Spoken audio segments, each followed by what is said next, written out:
Bonjour tout le monde, je m'appelle Tania et je suis très ravie de vous retrouver dans ce nouveau podcast tricot. Aujourd'hui, on va parler de mes projets en cours et de tous mes projets que j'ai dans ma tête pour commencer le printemps. C'est bizarre, mais dès que ça commence à réchauffer un peu dehors, j'ai vraiment beaucoup d'inspiration pour tricoter les projets plutôt d'hiver que de printemps. Mais bref, moi, je me base pas sur ça. Je sais que, par exemple, même chez moi en Ukraine, avant, les femmes, ils tricotaient, par exemple, en été, et enfin, quand il faisait chaud, grosso modo, ils tricotaient plutôt pour l'hiver, pour les saisons froides, et tout ce qui était les saisons froides, ils tricotaient pour le printemps et l'été. Comme ça, on était prêt pour les saisons à venir.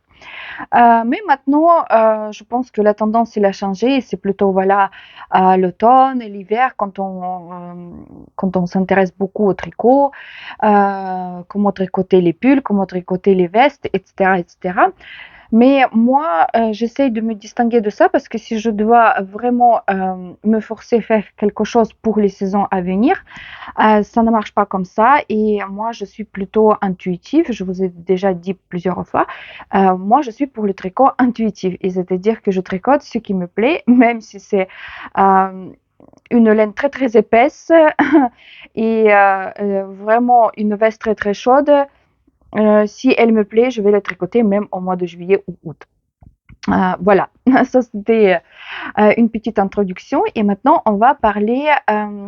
Tout d'abord, peut-être, je vais vous montrer ce que je vous ai déjà montré dans la vidéo précédente. Et on va commencer, je pense, par les chaussettes. Je vous ai montré le début de ces chaussettes que j'ai tricotées pour la copine de mon ami. Et je les ai terminées. Je sais pas, comme je vous ai dit, j'ai les bloqueurs pour la taille 39 et je vois que sur ces bloqueurs, bien sûr, ces chaussettes, elles sont un tout petit peu plus grandes parce que normalement, c'était les chaussettes pour la taille 40. Après, je me suis basée sur les tailles que je vous ai montré déjà, les tableaux Rigia, en centimètres parce que moi j'ai pas de bloqueur de taille différente. J'ai regardé sur Amazon, vous savez, ces bloqueurs réglables, mais j'ai lu beaucoup d'avis négatifs et j'ai très peur de les acheter, en fait, de gaspiller l'argent pour quelque chose qui ne marche pas et qui n'est pas de bonne qualité. En parlant aussi bloqueurs, les miens, je les ai achetés il y a 3 ou 4 ans sur AliExpress. Et il coûtait vraiment, mais que dalle. Quand je vous dis que dalle, c'était style 10 euros, je crois, j'ai payé pour ces bloqueurs. Certes, c'est pas la meilleure qualité. Si vous regardez même comme ça, le bois, il est très fin. Mais par contre, en fait, les rebords, ils étaient toujours très lisses et j'ai jamais eu de soucis jusqu'à il y a 2 semaines. Quand j'avais fini de tricoter ces chaussettes, en fait, quand j'étais en train encore de tricoter ces chaussettes, je les ai essayées tout le temps sur les bloqueurs pour voir comment ça se passe. Et je me suis aperçue qu'il y avait un bloqueur qui a commencé à voir, je ne sais pas si vous allez le voir parce que j'ai essayé de rafistoler avec ma lime à ongles ici.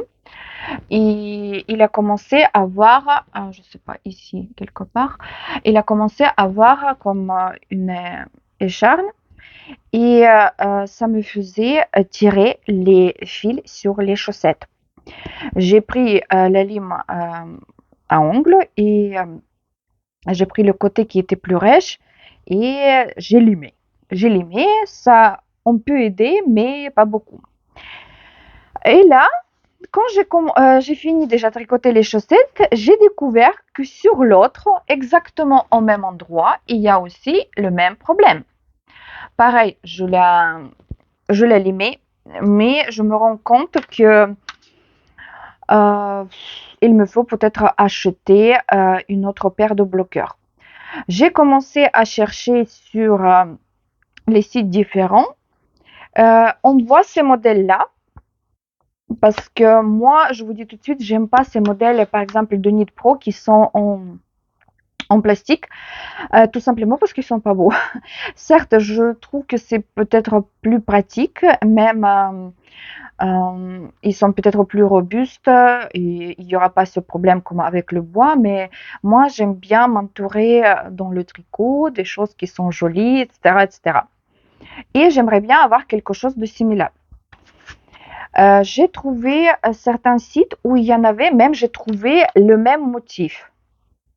Mais je trouve que payer 25 € pour ce que j'ai payé il y a 4 ans, oui, certes, c'était il y a 4 ans, mais j'ai payé 10 €, je trouve que c'est un peu cher.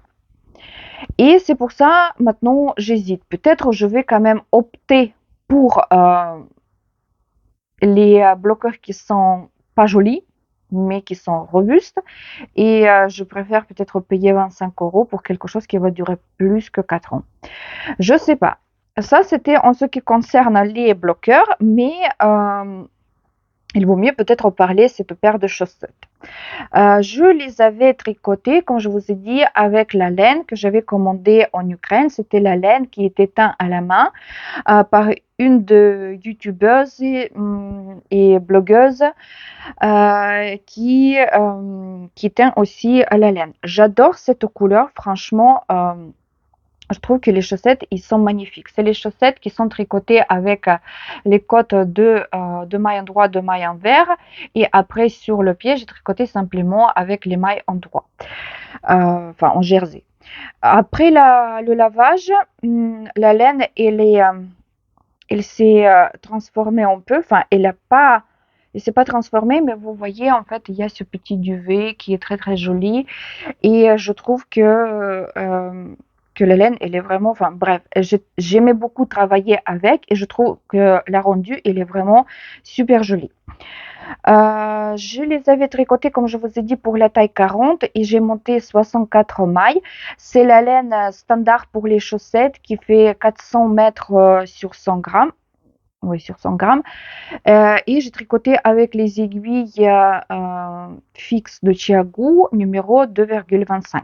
Je tricote toutes mes chaussettes avec ce numéro d'aiguille parce que en général, jusqu'à présent, j'ai tricoté toujours la laine plus ou moins dans le même métrage. J'ai jamais tricoté encore la laine qui est un tout petit peu plus épaisse.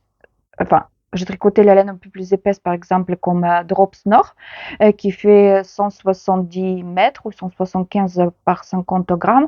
Mais je trouve qu'en fait, la rendue, il est exactement pareil comme la laine qui est comme ça. Et ça, c'était, on va dire, mes chaussettes de mois de février, parce que moi, je me suis donné un objectif cette année, tricoter une paire de chaussettes tous les mois. C'est-à-dire qu'à la fin de l'année, j'aimerais bien avoir 12 paires de chaussettes. Et les chaussettes pour le mois de mars, j'ai commencé à les tricoter la semaine dernière. Elles sont comme ça. En fait, j'ai tricoté tout le haut et j'ai commencé à tricoter le derrière du talon. Ils sont exactement pareils, c'est exactement le même schéma. C'est les côtes de mailles endroit, de mailles envers. Ça fait longtemps que je voulais avoir les chaussettes parce qu'ils épousent, enfin, j'ai attendu dire qu'ils épousent mieux la jambe, le pied, et je voulais les avoir, mais j'étais très intelligente. Tout d'abord, j'ai essayé de les faire pour les autres, et maintenant, vu que j'ai trouvé comment faire mieux, on va dire comme ça, au moins pour moi, je tricote maintenant une paire pour moi, et ça, c'est aussi la laine que j'avais tricotée en Ukraine, mais c'était une autre youtubeuse, pareil, qui l'était à la main. Comme vous pouvez voir, les couleurs, ils sont comme ça. Ça, c'est les chaussettes. Enfin, il n'y a pas de section vraiment claire et nette. Vous voyez que ici, sur celle-là, par exemple, il y a déjà un peu plus de rouge. Et dans l'autre chaussette, le rouge, il va arriver juste maintenant. Et je pense que ça va être plutôt le talon qui va être plus rouge que ici, que le haut de chaussette. Mais j'adore cette laine. Pareil, je pense que ça doit être, malgré que c'est deux filles différentes, et ils se connaissent même pas, je suppose, parce qu'ils habitent dans les régions différentes. Peut-être elles regardent les vidéos l'une de l'autre, je sais pas. Mais la laine, elle est très très, elle ressemble beaucoup, et je pense que peut-être même ils achètent peut-être cette laine pour teindre, oui, chez le même vendeur, parce qu'au toucher, pour moi, c'est exactement pareil. On verra bien après le lavage. Est-ce que cette laine aussi, elle va se transformer un peu comme celle-là? Je sais pas, mais bref, moi, jusqu'à présent, ça me plaît beaucoup. Le seul truc, que c'était très très difficile de partager ces pelotes, ces écheveaux, je sais pas, j'arrive pas à prononcer ce mot. Et vu que moi, j'ai pas ce parapluie, parasol pour le défaire, il y a quelqu'un qui m'avait écrit qu'ils le mettent sur la chaise, sur le quatre pieds de chaise, et enfin, ils embobinent après comme ça. J'ai pas essayé, peut-être avec, enfin, la prochaine fois. Voilà en ce qui concerne les chaussettes. Et vu qu'on parle de un bobineur de laine, je vais vous montrer maintenant l'embobineur que j'avais acheté.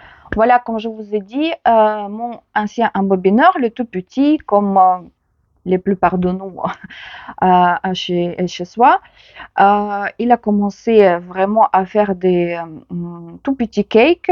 Ils n'étaient pas assez serrés. Et enfin, sur Amazon, j'ai acheté cette machine.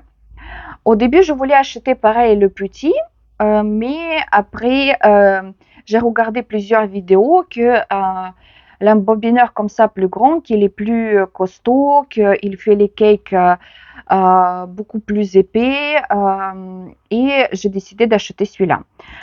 Je ne vais pas vous laisser le lien dans la barre d'infos parce que je ne suis pas satisfaite à 100%. Pourquoi?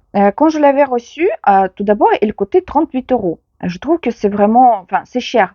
Mais quand vous achetez même, vous savez, l'embobineur qui est style Knit Pro, que vous l'achetez par exemple dans un magasin quiconque, et là où c'est marqué Knit Pro, mais c'est exactement la même chose que moi j'avais acheté la dernière fois sur AliExpress et qui coûte aussi 40 euros. Je préfère déjà à la limite acheter ça. Enfin bref, je l'avais reçu, le carton, il était déchiqueté et moi je me posais même des questions, est-ce que tout était dedans? Parce que moi, vu que j'en avais un qui était plus petit que ça, je ne savais pas si tout était là. Mais bref, tout était là. En fait, il y avait cette partie de cône qui s'emboîte et après, il fallait savoir comment mettre ce guide de fil. En regardant plusieurs vidéos, j'ai compris comment ça se fait, mais je trouve qu'en fait, quand on commence à embobiner, si on va très vite, malgré qu'on le visse ici vraiment très fort, il commence un peu à se... Vous voyez, là, il commence à se bouger. Et pourtant, je le visse bien. Et c'est pour ça, en plus de l'autre côté, si vous pouvez voir ici, il y a comme des petits trucs en caoutchouc pour que ça abîme pas votre table. Mais là où ça sort cette petite vis, elle le sort vraiment bien de l'autre côté. C'est-à-dire qu'il faut mettre quelque chose sur la table. Moi, je mets une petite serviette pour que ça m'abîme pas la table. Mais cette partie, quand vous le vissez dessous, c'est pareil, vu que j'ai une table, vous savez, chez Ikea, en fait, j'ai deux commodes Alex et un plateau. Et vu que c'est la qualité, vous savez laquelle, ça abîme aussi. En fait, ce truc rond, quand vous le vissez, ça abîme aussi la table. Mais là où je suis très très déçue, j'ai regardé les vidéos des youtubeuses. Il y en avait une youtubeuse ukrainienne, en fait, si vous voulez, avant, elle faisait les vidéos sur le thème beauty. Elle était vraiment très très connue. Et elle vient de ville d'Odessa. Et après, à la fin, enfin, juste avant le début de la guerre, elle a commencé à faire les vidéos aussi sur le tricot. Elle s'est remise aussi à tricoter et elle a créé une autre chaîne pour parler tricot. Et elle a montré un embobineur comme ça qu'elle avait acheté pareil sur AliExpress. Et elle, en fait, quand elle embobinait la laine, si vous voulez, elle disait qu'en fait, elle embobine beaucoup plus vite que le petit. Et c'est pour ça, en fait, je me suis lancée et j'ai acheté celui-là. Mais quand je l'avais reçu, je l'ai installé et tout. Et quand vous regardez, là, par exemple, je tourne comme ça, on dirait que ce guide de fil, il tourne vite. Mais le cône, il tourne pas si vite que ça. Et là, je commençais à me poser des questions. Est-ce qu'elle est est-ce qu'elle est défectueuse, c'est un bobineur, ou est-ce qu'il y en a deux différents, que par exemple, il y en a un autre qui doit coûter encore plus cher, et il doit bobiner plus vite que ça, je sais pas. En plus, il y en avait des filles ukrainiennes qui disaient qu'en Ukraine, par exemple, tu peux acheter un bobineur comme ça avec, je ne sais pas, ces parties, vous savez, là où il y a des crânes. Euh, Là, c'est en plastique et il disait qu'en Ukraine, tu peux choisir aussi en métal et ils sont beaucoup plus chers, mais ils sont très robustes. Et moi, j'aurais préféré quand même avoir ces parties en métal. Mais là, malheureusement, ils sont en plastique. Bref, j'arrive à embobiner la laine. C'est une bonne nouvelle. La première laine, attendez, je vais vous montrer. C'était celle-là que j'ai embobinée. Ça, c'est le mohair sur polyamide. Euh, je la, je l'ai dédoublée en fait la laine parce que j'aimerais bien la tricoter en double. Et vous pouvez voir le cake qu'il m'a fait. En fait, sur le cône, j'avais 250 grammes et je voulais vraiment départager en deux, en fait, moitié-moitié. Et ce cake, en fait, voilà, il pèse 125 grammes. Il est vraiment bien dense. Euh, mais je sais pas, en fait, vu que c'est mohair et c'est très fin, bien sûr, comme fil, certes, j'en ai mis du temps pour l'embobiner, mais quand même, il me semble que j'avais moins du temps que j'aurais mis avec mon ancien embobineur. Je sais pas. Cette laine, on va parler peut-être un tout petit peu plus tard. Je vais vous dire pourquoi je l'avais débobinée. Après, j'avais fait des cakes comme ça, là, pour finir mon Yeva cardigan. Tout d'abord, je vous montre à quel stade elle est maintenant. Voilà, j'ai déjà sorti les manches.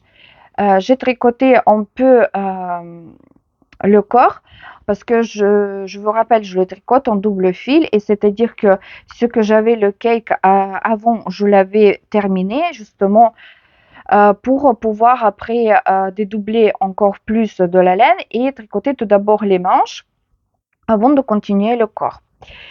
Et moi, j'en avais pas mal sur le cône, c'est-à-dire qu'il me semble j'avais, pour ne pas vous dire des bêtises, avec le cône, il y avait 420 grammes, ça pesait.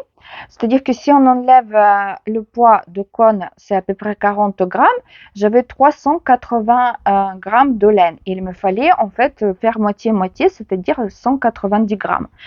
Bien sûr, en fait, j'ai forcé sur ce cake. J'ai essayé, mais non. En fait, avec cet embobineur, je vous le montre encore une fois, vous pouvez faire les cakes à peu près de 100 grammes. Parce que là, ici, j'ai forcé un peu. J'ai fait 115, je crois. Certes, avec le mohair, peut-être on peut faire un peu plus, mais là, je vous dis, celui-là, il fait 125 grammes, mais à la fin, ça se voyait qu'il commençait en fait à faire, vous voyez, les trucs par-dessus du cake, c'est-à-dire que quand il commence à faire ça, c'est-à-dire que il ne faut plus forcer, il ne va pas faire plus que ça. Et c'est-à-dire que j'en ai fait deux cakes qui ne sont pas pareils, mais bref, comme ça, j'ai fait le test et je sais qu'avec cet embobineur, on peut faire des cakes de 100 grammes. Si c'est la laine, ce que vous appelez ici en France DK, je crois, c'est-à-dire que la laine qui est à peu près 100 mètres dans les 50 grammes. Si c'est voilà, le mohair, peut-être on peut faire plus. Avec mon ancien embobineur, le petit, la laine dans ce grammage et dans ce métrage, je pouvais faire les petits cakes peut-être comme ça, à peu près entre 50 et 70 grammes, pas plus que ça. Enfin, tout au début, je vous parle parce qu'à la fin, il me faisait déjà tout et n'importe quoi. Voilà, en ce qui concerne Yeva Cardigan, il est un peu froissé parce qu'il était justement dans mon sac à projet que je vous ai montré déjà dans la vidéo précédente. Et franchement, il me plaît beaucoup, mais maintenant, j'aimerais bien faire les manches. Mais ça fait à peu près une semaine que j'ai pas travaillé avec, mais du tout, du tout, du tout. Pourquoi? Parce que j'ai commencé. J'avais trop envie. Dans la vidéo précédente, je vous ai dit que il me tentait. Il y a beaucoup de patrons de petites nids qui me tentaient beaucoup. J'en ai acheté 4 et j'avais trop envie de commencer la Cumulus Blues. Je sais qu'en France, je pense on dit Cumulus. blouse, mais normalement, en fait, ça se dit cumulus blouse. Et moi, j'avais envie de la tricoter avec brushed alpaca silk. Et moi, j'ai la couleur, enfin, j'en ai plusieurs coloris de brushed alpaca silk dans ma collection de laine. Mais ça, c'était l'un des derniers achats, c'est le numéro 4.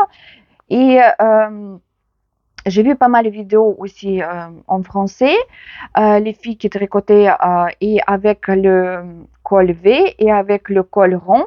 Moi, j'avais décidé de faire avec le col en V parce que dans mon garde-robe, j'en ai pas beaucoup de pulls et de vestes. Enfin, les vestes, si, en V, je les fais.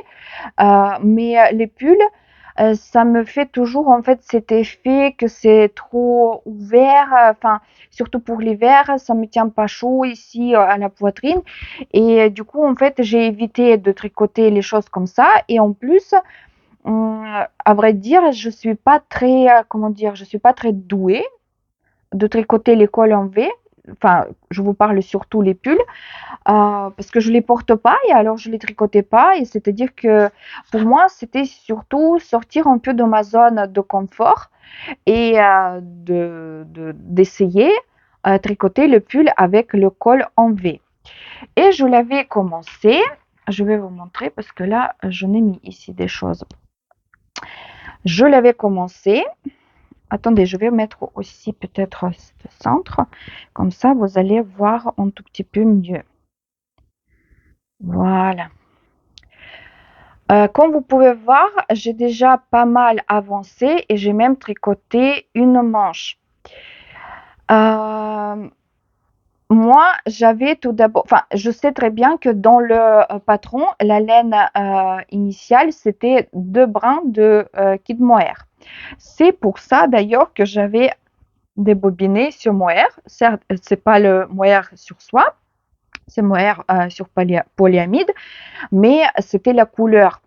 Quand je l'avais acheté, ça fait déjà peut-être il y a 3 ou 4 ans, euh, c'était le reste, ce qu'il restait en fait. Je l'avais acheté sur le site de Volunatic, c'est le magasin dont je vous parle tout le temps, et c'était le reste qu'il restait, 250 grammes.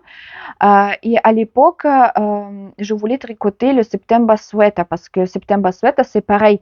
Euh, il se tricote avec trois brins de kid mohair.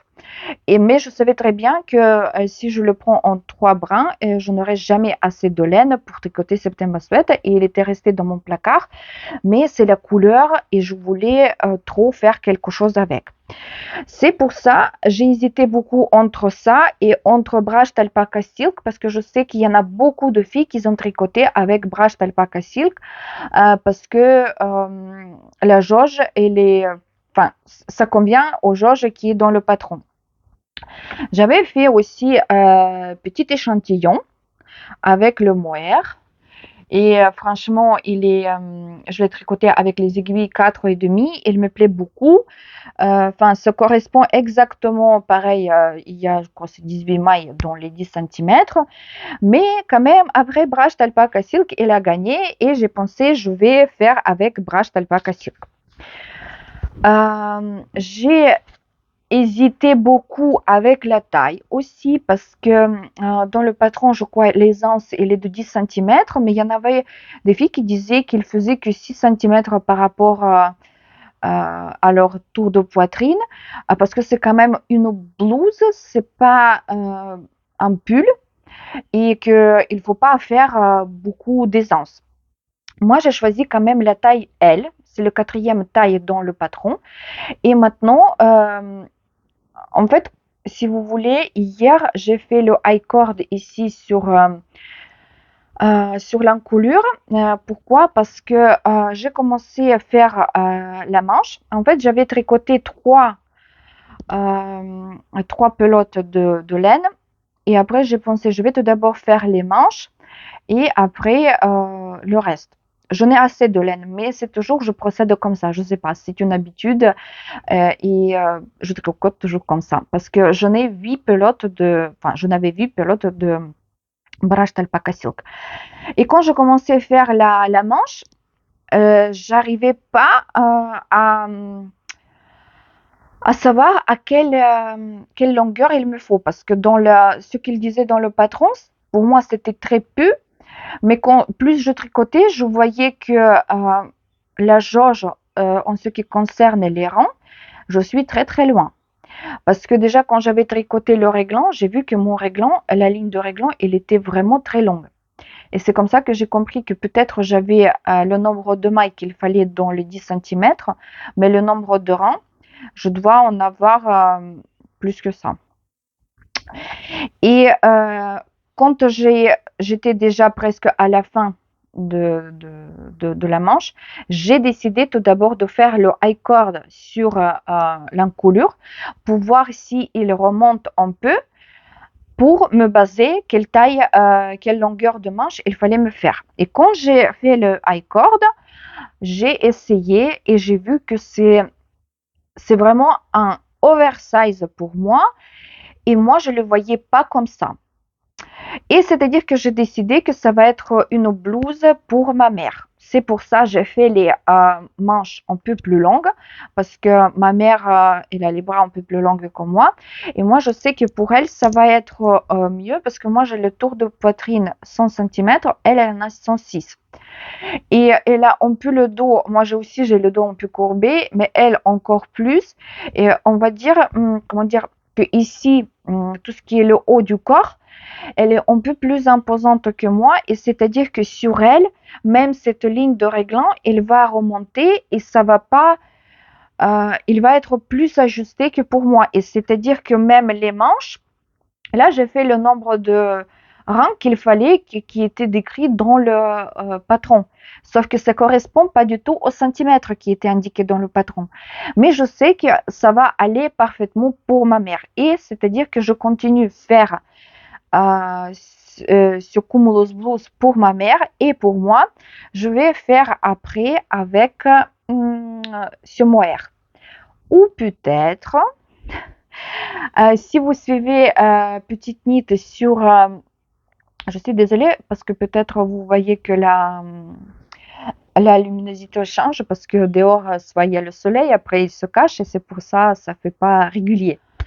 Et si vous suivez, enfin bref, si vous suivez la Petite Nit sur Instagram, vous avez peut-être vu que cette semaine, il doit sortir un nouveau patron qui s'appelle Cloud Blues. Je crois qu'il a aussi Cloud Sweat ou quelque chose comme ça. Et maintenant, il va sortir Cloud Blues. Et ça ressemble un peu, vous savez, même à Cumulus Blues, mais c'est les finitions de col et de manches enfin, en bas qui diffèrent un peu. Mais je me demande aussi, est-ce que ça se tricote pas par hasard avec deux brins de kid mohair parce que ça ressemble beaucoup en fait cette texture de laine de pull qu'elle montre dans ses petites vidéos, dans les shorts et sur les photos, on dirait que c'est ça. Et peut-être, ça c'est sûr que je vais acheter le patron tout de suite quand il va sortir parce que la semaine dernière, elle marquait, enfin, ce que je trouve aussi un peu dommage, que son Instagram il est que en danois, qu'il n'y a même pas de traduction en anglais. Et moi, j'ai regardé, en fait, c'était marqué en danois que ça sort la semaine prochaine. Je suis allée sur Google Translate et j'ai regardé en fait que c'était marqué que le patron il va sortir cette semaine-là. Et moi je vais l'acheter tout de suite quand il va sortir et je verrai est-ce que je vais tricoter pour moi une Cumulus Blues ou est-ce que je vais tricoter sur un nouveau design de petite knit. Je sais pas, on verra bien. Ça, c'est en ce qui concerne mes projets en cours, vraiment en cours que je tricotais ces derniers temps parce que j'en ai des projets pas terminés et surtout, bien sûr, le pull que je vous promets depuis longtemps. Maintenant, à quelque part, je regrette beaucoup de commencer à faire, vous savez, les vidéos au fur et à mesure. Il fallait peut-être vraiment le tricoter et de tout filmer d'un seul coup que de faire comme ça au fur et à mesure parce que maintenant, en fait, je me sens vraiment coupable parce que je vous ai promis et je ne l'ai toujours pas terminé. Et à vrai dire, j'ai pas vraiment d'inspiration pour continuer ce projet en ce moment. Je sais pas, je vais essayer parce que vous m'avez demandé déjà dans les commentaires sur les vidéos précédentes, quand il y aura la suite et je vous ai promis de le faire, enfin que je vais essayer de le faire jusqu'à la fin du mois de mars. Mais là, on est déjà le 18 mars et franchement, je doute beaucoup. Mais bref, je vais essayer. Je promets rien, mais je vais essayer.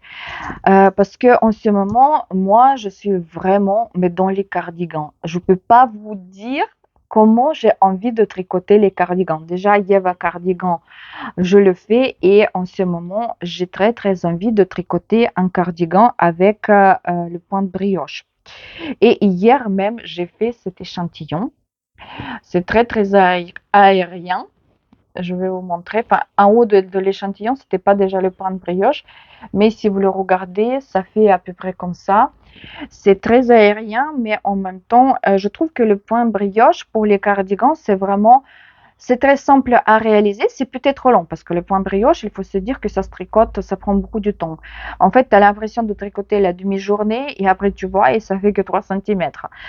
Euh, mais j'ai vraiment envie de faire pareil, de sortir un peu de ma zone de confort. Parce que si vous vous rappelez, si vous suivez mes vidéos depuis le début, ou je sais pas, j'avais fait l'année dernière une veste en point brioche. C'était un peu le patron de Petite Knit September Sweater recommandé. Et je l'avais tricoté pour ma copine, mais à fin de compte, cette veste, elle a atterri chez ma belle-mère et ça lui va très très bien. Il faut que je regarde peut-être même moi, en fait, comment je l'avais tricoté, parce que je ne me rappelle pas du tout. Et j'ai pensé que j'aimerais bien aussi avoir une veste en point brioche. Mais j'ai une autre laine que je vais vous montrer peut-être dans les vidéos à venir et que je vais utiliser pour ce projet. Et celui-là, enfin l'échantillon que j'ai fait celui-là hier, je l'ai fait parce que je veux quand même essayer de sortir de ma zone de confort et d'essayer de faire une veste en pan brioche, mais à partir de bas. Euh, vous savez que j'aime pas tricoter de bas vers le haut, mais c'est vraiment pour améliorer un peu la technique. Je sais pas, peut-être j'ai pensé même faire un tuto. Je sais pas si ça vous intéresse, si on le tricote ensemble, mais je vais faire vraiment autrement. Je vais tout d'abord faire le tuto et ça va être peut-être une vidéo 1 heure et demie qui va durer 1 heure et demie, mais je vais le sortir en un seul morceau. Et je trouve que en fait le point de brioche quand on le tricote avec le mohair, parce que ça c'est aussi j'ai tricoté avec le mohair, j'ai pris 2 brins de ce mohair. Il est très très poilu celui-là, il faut se dire. C'est le mohair sur polyamide que j'avais acheté pareil en Ukraine. Et ici, il y a 30% de kit mohair, 30% polyacryl et 40% de polyamide.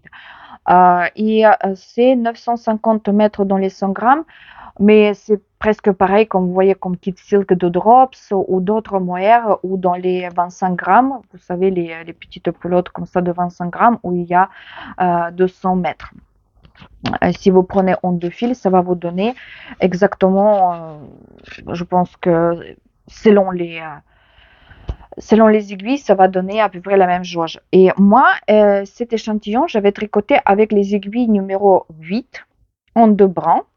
Et ça fait, ce qui est bizarre, parce que ça fait 12 mailles dans les 10 centimètres. Et c'est la même jauge que je tricote le point brioche, par exemple, avec Drops Air, avec les aiguilles numéro 5. Ça, c'est vraiment un mystère pour moi. Mais bref, j'ai pensé, enfin, c'est quand même plus volumineux quand vous regardez ces tresses, c'est beaucoup plus volumineux que Drops Air. Je ne l'ai pas encore lavé. Je vais le faire pour voir si ça va s'aplatir parce que Drops Air, quand tu la tricotes, c'est super joli. C'est très en relief, mais une fois lavé, tout est aplati. Et c'est ça, j'adore en fait Drops Air à tricoter, mais des fois après le lavage, ça dépend aussi de coloris. Des fois, on a des petites déceptions. Mais bref, ça franchement, j'ai très très envie de faire une veste. Et après, j'avais aussi une idée de faire un cardigan long. Ça, c'est aussi, ça fait un petit moment. J'en avais tricoté un avec la capuche en plus il y a 2 ans, je crois.